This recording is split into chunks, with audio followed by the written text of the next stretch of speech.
کبھی آپ نے تنہائی میں سوچا ہے کہ جب سب چھوڑ جاتے ہیں، جب دعائیں خاموش لگنے لگتی ہیں، جب دل ٹوٹ جاتا ہے، تو پھر کون ہوتا ہے جو ساتھ دیتا ہے؟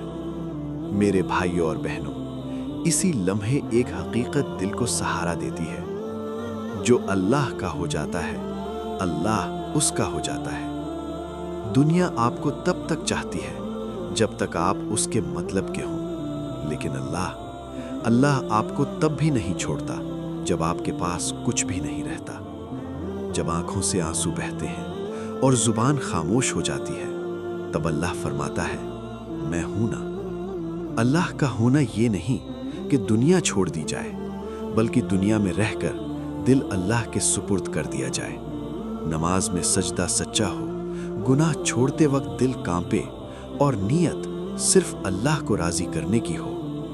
اگر آج آپ تھکے ہوئے ہیں، پریشان ہیں یا ہار ماننے کا سوچ رہے ہیں، تو بس ایک بات یاد رکھیں، اللہ کو اپنا بنا لیں، پھر دیکھیں اللہ آپ کو کیسے سنبھالتا ہے۔